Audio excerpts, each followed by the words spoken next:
Thank you very much, Sharam.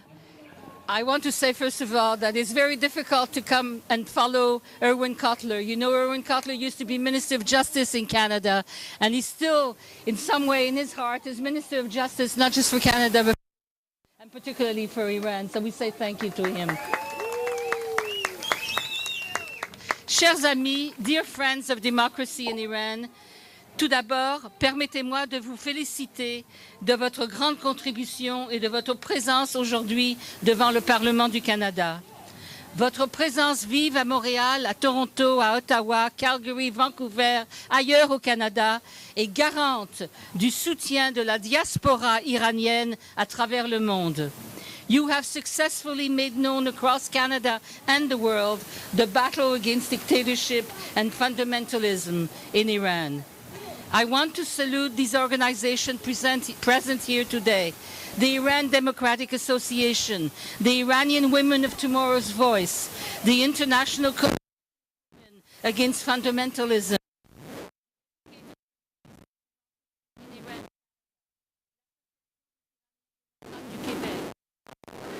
Women of Liberty Association, Sabah We Stand to the End Association, and the thousands of groups that, because of their action, have become a source of pride and of hope for the women and for the men in Iran who continue to fight the mullah's regime, in spite of the very real dangers of being put into prison, of being tortured, and of being put to death. My colleagues, Irwin Cotler and David Kilgore, have spoken or will speak of the reasons which have brought us to assemble here together today before the Parliament of Canada. Today, we stand once more together to honor the memory of the 30,000 women and men massacred by the regime in July 1988. I see around me you hold pictures of your loved ones who have disappeared. There are pictures behind me of martyrs to the cause who have disappeared, all sorts of young men and women who could have led a fruitful life, not just for themselves and their families, but for the good of the Iranian state, of the Iranian society. And so we stand once more to remember the massacre of 30 years ago of 30,000 Iranians, men and women, most of whom had been incarcerated because of their political action against the regime of the mullahs. La grande majorité étaient membres ou sympathisants des Mujahideen. They asked for freedom and democracy.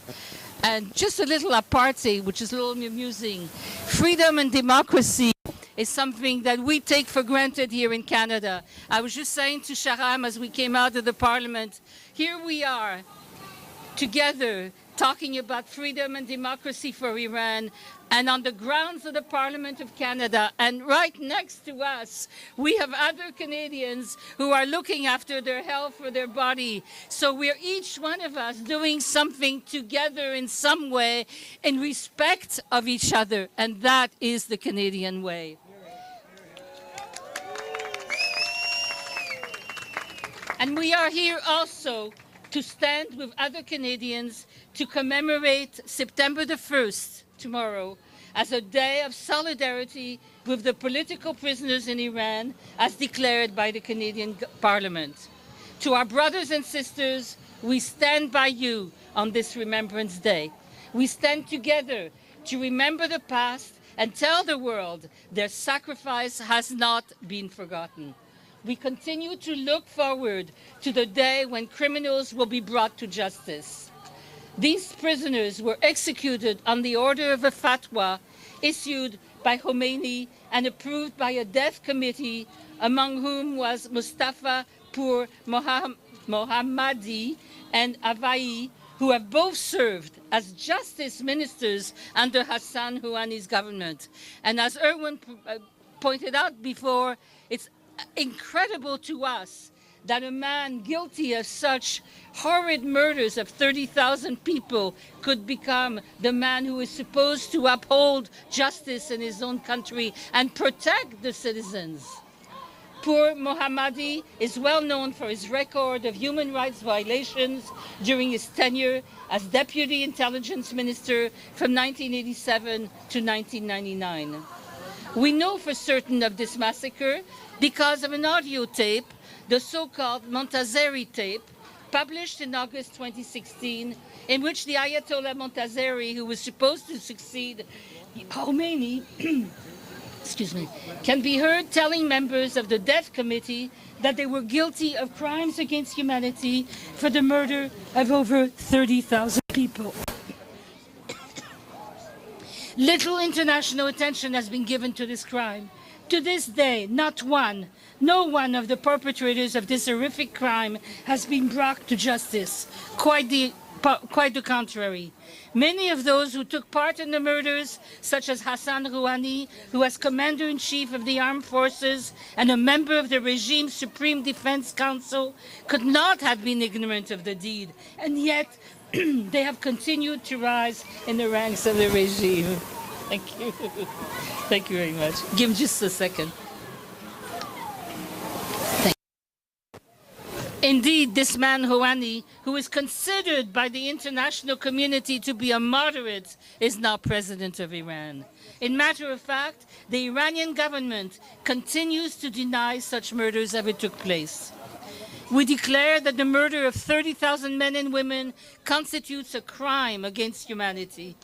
Article 7 of the Rome Statute for the International Criminal Court in The Hague, 2002, states that, and I quote, "A crime against humanity means any of the following acts when committed as part of a widespread or systematic attack directed against any civilian population, such as murder, imprisonment, or other severe deprivation of physical liberty in violation of fundamental rules of international law, torture, persecution against any identifiable group on political or other grounds, enforced disappearance of persons and others." And you can see why I quote this, to show you the direct link between what is happening in Iran and our request to the United Nations. And the Rome Statute explanatory memorandum states that, and I quote again, "Crimes against humanity are particularly odious offenses in that they can constitute a serious attack on human dignity or grave humiliation or a degradation of one or more human beings. They are not isolated or sporadic events, but are part either of a government policy or a wide practice of atrocities tolerated or condoned by a government or a de facto authority." In 2008, 20 years after the murders, Amnesty International called for those responsible to be held accountable for their crimes, but the call went unheeded. The Canadian government has shown leadership in the recognition of the illegal and murderous nature of the mullah's regime. In December 2012, the PMOI was delisted as a terrorist organization. In 2013, our government recognized the 1988 mass murders and adopted a motion condemning the murders as a crime against humanity. It also established September the 1st, as a day of solidarity with political prisoners in Iran. In 2014, Canada's government spoke out clearly once again when the Minister of Foreign Affairs referred to the 1988 massacre and mentioned Rouhani and Poor Mohammadi as perpetrators. In June 2017, it relisted Iran as a state sponsor of terrorism. As we thank the Canadian government for these initiatives, we ask that our government continue its mission by urging the UN to launch an independent inquiry into the murder of 30,000 Iranians, that the Iranian government be held accountable and the persons responsible be prosecuted by international fair trial standards. On this issue, the Canadian government must take a leadership role at the UN and press upon its representatives at the UN General Assembly to put an end to the impunity enjoyed by the murderers of 30,000 men and women prisoners in 1988. Action also with the UN High Commissioner for Human Rights and the U.S. Special Rapporteur on Human Rights in Iran to advocate the formation without delay of an independent committee to investigate the 1988 massacre. There is work ahead for us. There is work ahead for the Canadian government. Thank you very much. Merci beaucoup.